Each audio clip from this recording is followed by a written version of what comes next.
The autumn of 1944 brought a kind of misery that even veterans of Africa and Sicily had never seen before. Patton's Third Army, fast, aggressive, unstoppable through France, suddenly found itself trapped in the rain-soaked killing fields outside one of Europe's oldest fortress cities, Metz. But while most histories frame Metz as a purely military struggle, there is a darker, quieter story buried underneath. A story not about tank divisions or artillery duels, but about the tens of thousands of civilians still living inside Metz when the Americans closed in. People who expected liberation within days, but instead found themselves caught between collapsing German authority, fanatical SS defenders, and the grinding, methodical siege imposed by Patton's army. This is the part of Metz the textbooks skip. The part where Patton didn't just fight the German army, he fought time, weather, and a city full of starving civilians trapped behind enemy lines. This is the forgotten civilian crisis of Metz. The maps in Patton's headquarters made Metz look like a simple phase objective. A medieval city on the Moselle River, surrounded by forts. Something to be reduced, neutralized, captured.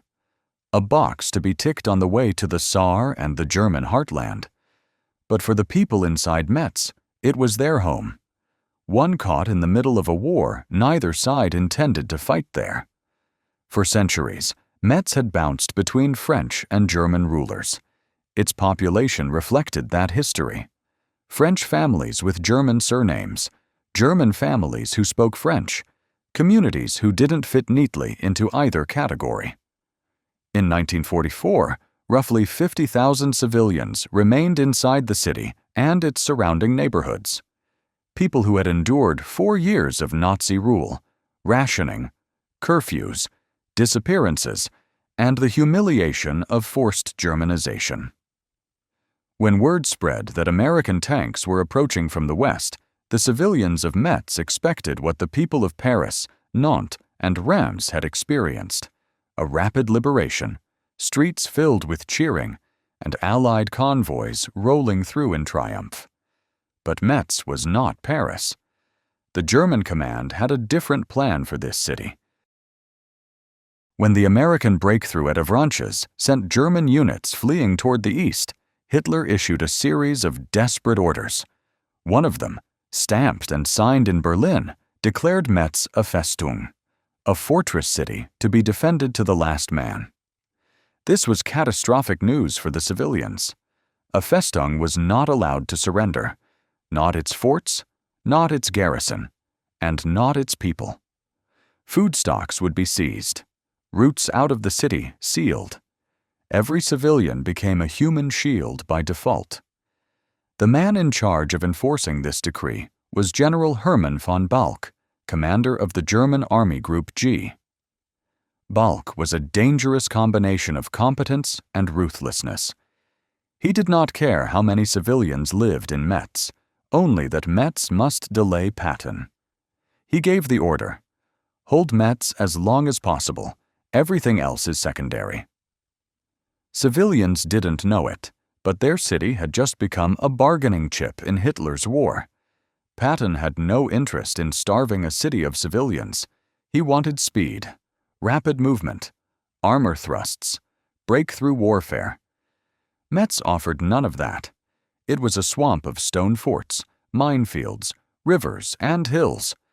Terrible terrain for tanks and ideal terrain for German defenders. But the real complication wasn't terrain. It was the people still inside. If Patton assaulted too quickly, he risked leveling entire neighborhoods with civilians in them. If he moved too slowly, the Germans would fortify deeper and prolong the siege through winter. American intelligence estimated thousands of civilians were stuck in the city with food stocks already limited.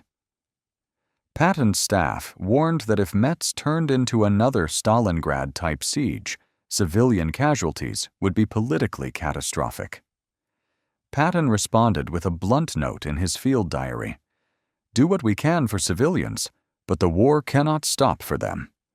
Yet on the ground, his officers understood the truth.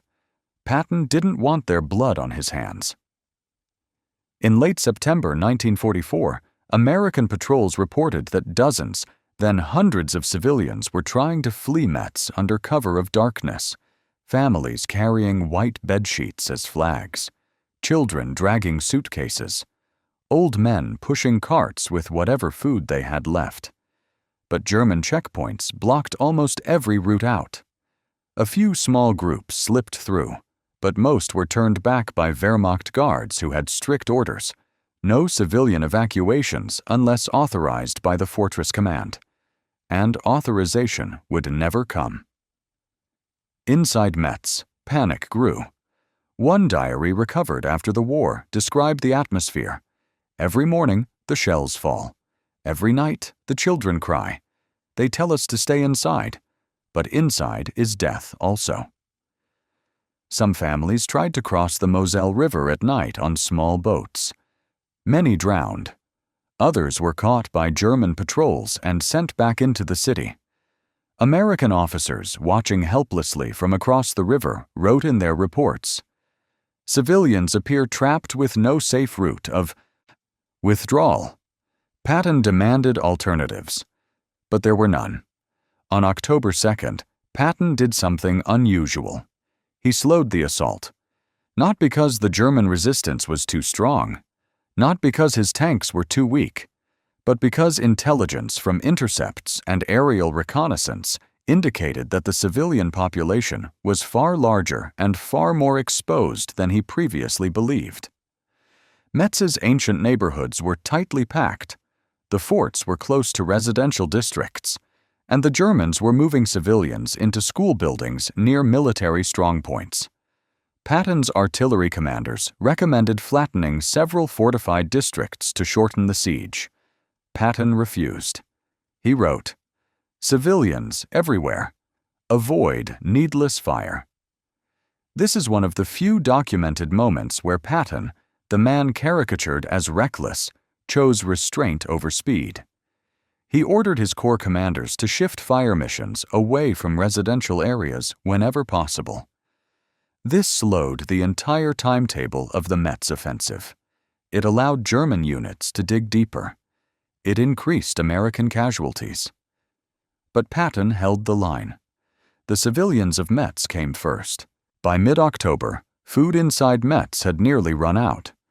German authorities seized bread, meat, grain, and fuel to support the garrison. Civilians were left with ration cards that meant nothing. Parents searched for chestnuts and boiled leaves to feed their children. American patrols on the outskirts began seeing signs of collapse. Smoke rising from civilian homes, signaling distress. Groups waving makeshift white flags from rooftops. Stories of infants dying from cold and hunger. One captured German soldier told U.S. interrogators, "It is worse for the French than for us. They have nothing." Patton's intelligence officers pleaded for permission to allow evacuations if civilians reached American lines. Patton approved immediately. Any civilian attempting to leave Metz shall be given passage and safety. But almost none made it out. The German grip was too tight. Inside Metz, civilians found themselves trapped between two fears: German reprisals for disloyalty, American artillery closing in from every direction. The Gestapo in Metz, desperate to maintain order, arrested citizens suspected of defeatism. Whispering that the Americans were near could earn a beating. Attempting to flee could get a family detained. Meanwhile, American shells, carefully targeted but still deadly, landed closer and closer to residential areas as the front tightened. A teacher's journal, recovered in the ruins of a schoolhouse after the battle, reads, "The children ask when the Americans will come. I tell them soon. I pray it is soon. But the walls shake and the windows break. One shell landed so close today, the chalk fell from my hands." The people of Metz were not pro-German. They were not resisting liberation. They were simply stuck in a place where liberation had turned into a siege, and that siege was about to become even more brutal. Surrounding Metz were 43 major and auxiliary forts, many dating back to the late 1800s. They were built to protect the city, but in 1944 they did the opposite. They trapped civilians inside a battlefield. The Germans used the forts as strongpoints and command posts, but the neighborhoods in between them were full of people who had nowhere to go. Entire families lived less than 200 meters from artillery observation towers. Many had no cellars. Some sheltered in churches, convents, or abandoned barracks. American spotters often saw civilians near these forts, but there was little they could do. If the forts survived, the German defense would hold.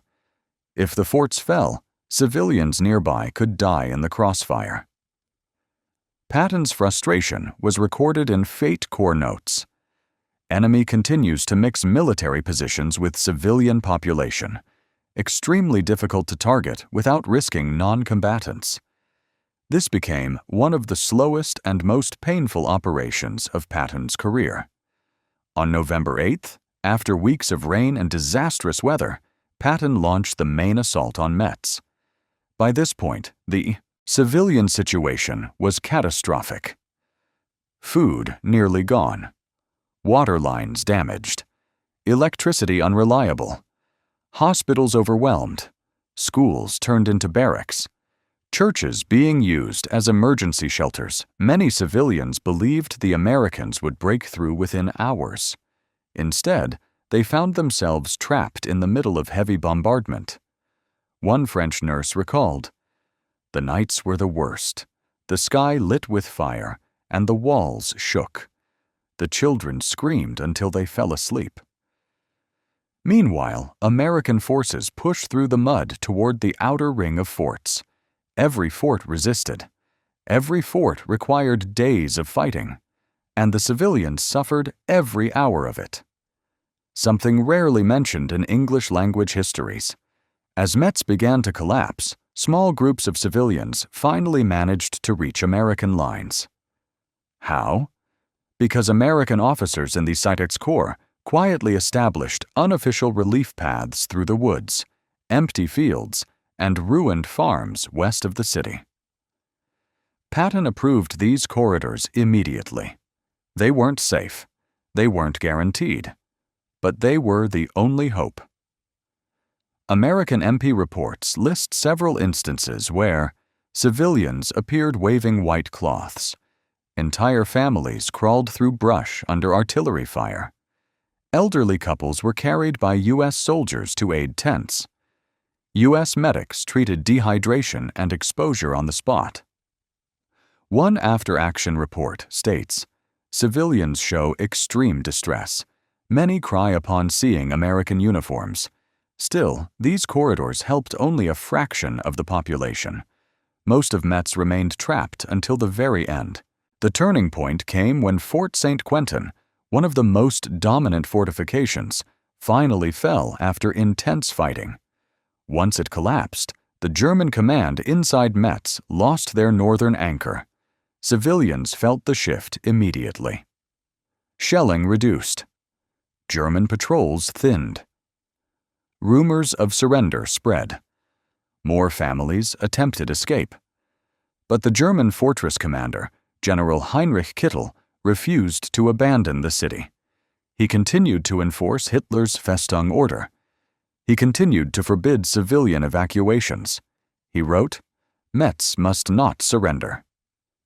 Even as the walls fell around him, exact numbers are debated, but historians estimate that between 1,500 and 3,000 civilians in the Metz region were killed, wounded, or permanently displaced during the battle.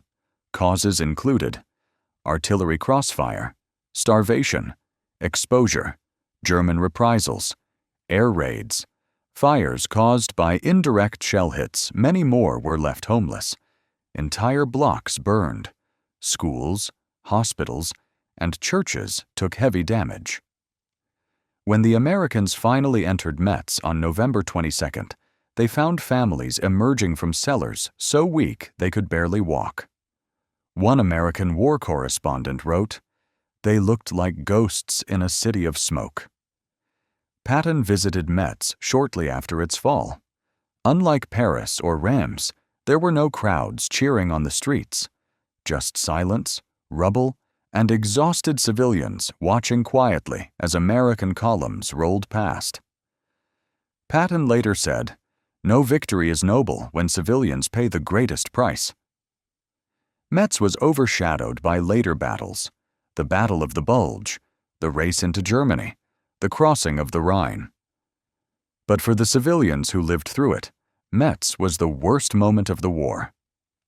After liberation, American forces distributed food and blankets. Medics treated hundreds for malnutrition. Aid trucks brought bread and water. Engineers restored power and bridges. Graves were dug for those who hadn't survived. In post-war testimony, one Metz citizen said, "The Americans saved us, but we suffered before they could reach us." The U.S. Army quietly documented the civilian catastrophe, but it never became major news. The world was focused on victory, not suffering. Most stories about Patton focus on his aggression, his ambition, his battles with Eisenhower, his race across France. But Metz reveals another side, a commander forced to slow down, a commander who resisted leveling a city to win faster, a commander who understood the human cost of war, even when the world didn't. While the civilians of Metz were not saved quickly, many were saved at all because Patton refused shortcuts that would have turned Metz into a massacre. It wasn't glorious. It wasn't dramatic. But it was one of Patton's most morally complex actions of the war. Metz was a fortress built for empires. In 1944, it became a trap for its own people.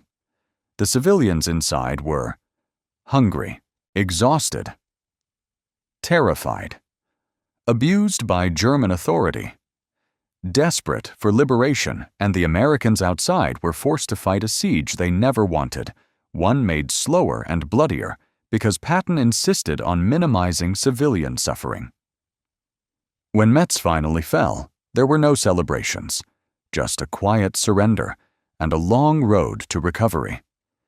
This is the part of the war we rarely talk about. The part where liberation wasn't fast or clean, where strategy collided with suffering, and where an entire city survived only because someone refused to take the easy path.